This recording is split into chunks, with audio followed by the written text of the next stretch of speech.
Hi, I'm Kevin Devine. I play for Kevin Devine, and Kevin Devine and the goddamn band. Isn't it exhausting to hear this guy's name this many times? And Bad Books.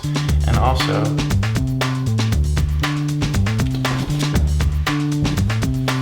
and I'm James Fratzke, and this is F&F Presents Kevin Devine and the goddamn band. Dug your shoulder into mine to see if I was there. Constellated Hello folks, welcome back to F&F Presents. We are here with Kevin Devine. Kevin, hi. How the hell are you? Great, I'm putting my coffee away. I'm really good, thank you. While you're watching this interview, make sure you answer the questions that are popping up at the bottom of your screen in the comments below so you can win a signed set list from Kevin Devine. You said your band, but it's not just your band, it's the goddamn band. I didn't know if we could say that, yeah. Of course. Yeah, it's the goddamn band. That's been the name of anyone who's like on stage with me when it's not a solo show since 2003. It's kind of a collective. I like it. It kind of brings a certain kind of pizzazz to it. I kind of thought it bridged the gap between like country and punk. Okay. Like when I was a kid, 22, 23, I still like, but I went through this phase of like Hank Williams, Johnny Cash, Willie Nelson, all these kind of older and middle era, Patsy Cline, Emmylou Harris, Graham Parsons. I was into this thing. And Dylan had his country moments too. Right. And I thought, well, it'd be kind of cool. Like I could see a band playing on like a sawdust floor in a bar, like a kind of shit-kicking country band. And it was called The Goddamn Band. I also thought like a punk band might be called The Goddamn Band. Let's jump into a question that could be really easy or could be really hard. Your favorite song you ever wrote and why? It's hard, it moves around. I don't really have a set favorite.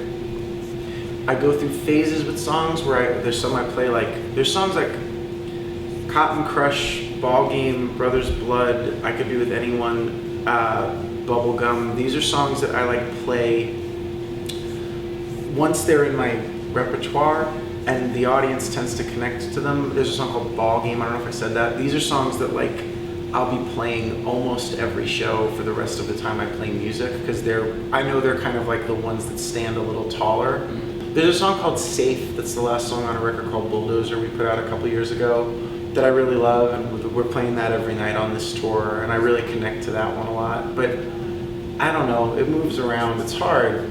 You know, I think as a songwriter maybe you tend to stick up for the ones that are a little less popular. Because I love them just the same as I love the ones, and luckily in my case it's also very, the scale and the scope is pretty, like we're not talking about like Smells Like Teen Spirit or Bohemian Rhapsody. You mentioned Bulldozer, that was put out simultaneously at the same time as Bubblegum, yes. Correct? Okay. Yep. And backstory for those that don't know, but both those albums, Bulldozer and Bubblegum, were both crowdfunded. Yeah. Kickstarter. You had a goal of $50,000 that was hit in 8 hours. By the time you were done with the campaign, yeah. 100,000 plus. How does that feel as an artist, as a songwriter, to get so much support back? There's no way to talk about it that doesn't sound cheesy, sure. or almost too like borderline insincere. So that's upfront. I'll say that. So the truth is, it was the best. It's the coolest thing that ever happened in my career. I got signed to Capitol Records. I've played Lollapalooza, Coachella, Bonnaroo. I've toured in Japan, Australia, America, Canada, Europe, UK multiple times. All that's incredible. That was a pivot. Like I didn't know if I should still keep making records because I was like, well, I can't really make it work with record labels. And if you keep having a contestatory relationship with 5 different record labels, I'm fully aware you're the central part of the problem. The changing industry, I think if I was a musician 30 years ago, I would have had a different relationship with the music business. There was room for people like me then. Now I think you have to kind of find an alternate economy to be someone like me and live, who's not like a hit guy and isn't like a trend person, but is like just kind of building something brick at a time. There used to be room for that, even on major labels, which is kind of why I think I got signed to one at one point. I was like the last guy like me to get offered a major record label deal, and then like a year later it fell apart and we all kind of got handed pink slips, you know. Right. But the audience telling you, I don't care how your music comes out, I just want more of it because it means something in my life. And the fractional percentage of that audience who's like, and I'm able and willing to make a financial contribution to that, that's like the coolest thing.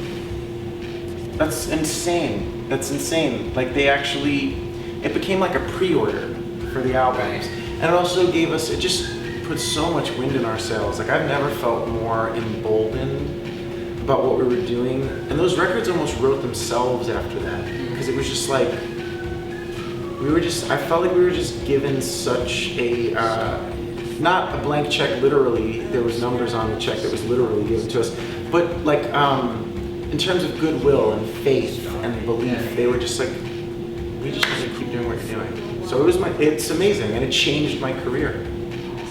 Your relationship with Andy Hall, can you describe it in just one word? Dynamic. That's it. You can't say anything else. Okay.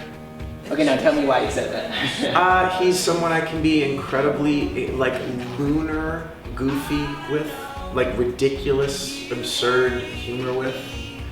And in an hour we can also be talking about like the most serious, intense, you know, personal, philosophical. I mean, he's somebody I can talk about literally anything with, and vice versa. Our relationship is really expansive and roomy, and like one of the funniest, we laugh to the extent that we're in pain on tour together, and then we also like get real fast and get real fast, you know,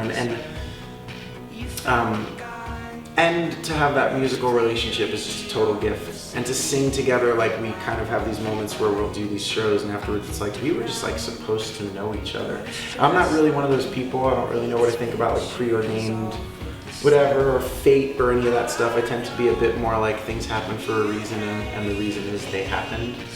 But I definitely know however things aligned, it seems like we were meant to be in each other's lives, you know, and so a lot of gratitude there. Like I think he's like family, he's a brother. Bad Books, you mentioned it. How did that come together? Well, we did a tour together with Brand New in April 2007. I was on stage every night playing third guitar in Manchester's band, and they were on stage playing Cotton Crush and Neutral Milk Hotel cover, or Just Stay, or like we were all just playing each other's music. So we started talking then about writing, and then my manager John was like, you should really do this. And I think he was at a Manchester show in LA in 2009 and was like, we really need to make that happen. Andy texted me and was like, let's just pick dates January of 2010. So I went down to Atlanta and we wrote the first 8 songs from the first Bad Books record in a weekend, recorded them, and then we were like, this is real, we should do this. And we wrote 2 more, that was 10, and we made it a record. And that was it. And then it was like our friend Fred from Triple Crown Records who put out my first 2 solo, or second and third solo records, first 3 brand new records, first 2 brand new records, I mean. He put it out, set the second Bad Books record through him, and it's just kind of became like a band. Like a real band. Like a real band. Like a real band, yeah. We're a real band. Yeah. Well, Kevin, we really appreciate your time. Thanks Totally so a pleasure, much. thank you.